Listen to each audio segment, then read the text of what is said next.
അസ്സലാമു അലൈക്കും ഫ്രണ്ട്സ്, എല്ലാവർക്കും എൻ്റെ നമസ്കാരം. പുതിയൊരു വീഡിയോയിലേക്ക് എല്ലാവർക്കും സ്വാഗതം. ഇന്ന് ഞാനൊരു ലസാഗ്ന റെസിപ്പിയാണ് നിങ്ങൾക്ക് വേണ്ടി ഷെയർ ചെയ്യുന്നത്. ഓവൻ ഇല്ലെങ്കിലും ഒരു സാധാരണ ഒരു ഫ്രൈ പാൻ വെച്ചുകൊണ്ട് നമുക്ക് ലസാഗ്ന തയ്യാറാക്കാം. അപ്പോൾ കീറ്റോ ലസാഗ്ന ആയതുകൊണ്ട് തന്നെ അതിലേക്ക് കാർബായിട്ടുള്ള ഷീറ്റൊന്നുമില്ല.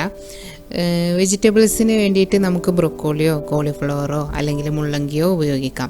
നമ്മുടെ അടുത്ത് കിട്ടുന്നത് എന്താണോ അത് വെച്ചിട്ട് ചെയ്യാം. പിന്നെ ഇതിലേക്ക് കുറച്ച് സമൂസ മസാലയും വേണം. സമൂസ മസാല ഇല്ല എന്നുണ്ടെങ്കിൽ പൊടിച്ചെടുത്തിട്ടുള്ള വേവിച്ചോ അല്ലെങ്കിൽ പച്ചയായിട്ടുള്ള ഇറച്ചി മതി.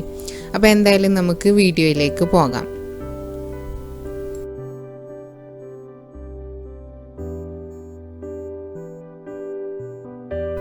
അപ്പോൾ ആദ്യം ഞാനൊരു പാൻ വെച്ചിട്ട് ചൂടാക്കുന്നുണ്ട്. പാൻ ചൂടായി വരുമ്പം കുറച്ച് വെളിച്ചെണ്ണ ഒഴിച്ചു കൊടുക്കാം. അതിലേക്ക് എൻ്റെ കയ്യിൽ ഓൾറെഡി ഞാൻ തയ്യാറാക്കിയിട്ടുള്ള സമൂസ മസാലയാണ്, അതിട്ടിട്ടൊന്ന് ചൂടാക്കിയെടുക്കുകയാണ്.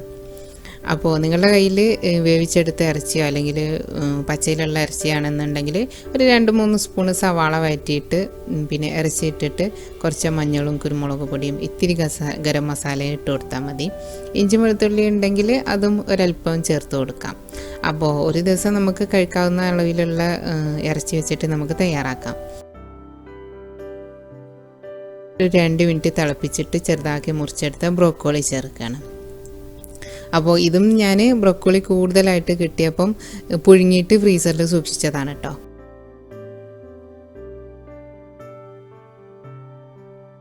അപ്പോൾ ഇനി ബ്രോക്കോളിയിലേക്ക് വേണ്ട ഉപ്പും പിന്നെ കുരുമുളക് പൊടിയും ഇട്ട് കൊടുക്കാം. സമൂസ മസാലയിലേക്ക് വേണ്ടത് ഞാൻ അതിൻ്റെ കൂടെ ചെയ്തതാണ് കേട്ടോ. ഇനി ഇത് നന്നായിട്ടൊന്ന് മിക്സ് ചെയ്യാം.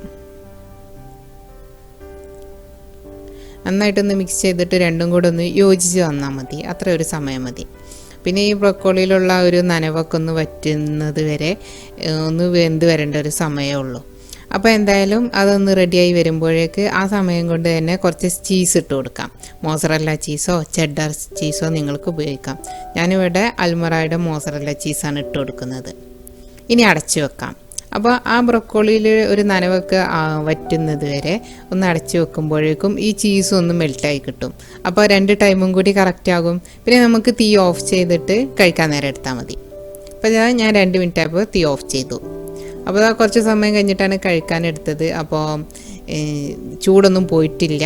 നല്ല കണ്ടില്ല, നല്ല റബ്ബർ പോലെ ഇരിക്കുന്നുണ്ട്. ചീസ് നല്ല അടിപൊളിയായിട്ടിരിക്കുന്നുണ്ട്.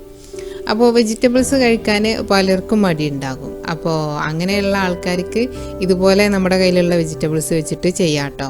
പിന്നെ ഇതിൻ്റെ കൂടെ ഇറച്ചി വരുന്നത് കൊണ്ട് ആ ഒരു ടേസ്റ്റും കിട്ടും. പിന്നെ ആവശ്യത്തിനുള്ള പ്രോട്ടീൻ നമുക്ക് ആ ഇറച്ചിയിലൂടെ കിട്ടുകയും ചെയ്യും. ഇതിൻ്റെ വീഡിയോസൊക്കെ കാണുമ്പം അത് ഓവനകത്ത് വെച്ചിട്ടൊക്കെയാണ് ചെയ്യാറ്. പക്ഷേ ഓവൻ്റെ ഒന്നും ആവശ്യമില്ല. ഇതിനെ ഒരുപാട് ലെയർ കഴിക്കുമ്പോൾ നമുക്കിങ്ങനെ ഒറ്റ ലെയറായിട്ട് കിട്ടിയാലും മതിയല്ല. അപ്പോൾ നമ്മളുടേതായ ഒരു രുചിയിൽ നമുക്ക് ഇങ്ങനെ ഉണ്ടാക്കി നോക്കാം കേട്ടോ. പിന്നെ അതേപോലെ തുടക്കത്തിലുള്ള ആൾക്കാർക്ക് ഉണ്ടാവും ചീസൊക്കെ എങ്ങനെയാണ് കഴിക്കുക എന്നൊക്കെ ഒരു സംശയം. അപ്പോൾ വെജിറ്റേറിയനായ ആൾക്കാരാണെങ്കിൽ ഈ ഒരു ഇറച്ചിക്ക് പകരം പനീറോ മഷ്റൂമോ ഒക്കെ ഉപയോഗിച്ചാൽ മതി കേട്ടോ. പിന്നെ ജോലിക്കൊക്കെ പോകുന്നവരാണെങ്കിലും തന്നെ കുറച്ച് സമൂസ മസാലയോ അല്ലെങ്കിൽ പൊരിച്ച ഇറച്ചിയൊക്കെ റെഡിയാക്കി വെക്കുകയാണെങ്കിൽ നല്ല എളുപ്പമാട്ടോ അങ്ങനെ ഉണ്ടാക്കാൻ.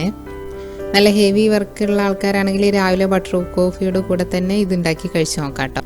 ഇതുവരെയും സബ്സ്ക്രൈബ് ചെയ്യാത്തവരുണ്ടെങ്കിൽ ഒന്ന് സബ്സ്ക്രൈബ് ചെയ്തേക്കണേ. കൂടെ ആ ബെല്ലൈക്കൺ എനേബിൾ ചെയ്യുമ്പോൾ ഓൾ എന്ന ഓപ്ഷൻ കൊടുക്കാൻ മറക്കരുത്. അപ്പോൾ തീർച്ചയായും എല്ലാവരും ട്രൈ ചെയ്ത് നോക്കൂ. എന്നിട്ട് നിങ്ങളുടെ വിലയേറിയ അഭിപ്രായങ്ങളും നിർദ്ദേശങ്ങളൊക്കെ അറിയിക്കണം. അടുത്ത വീഡിയോയിൽ നമുക്ക് വീണ്ടും കാണാം.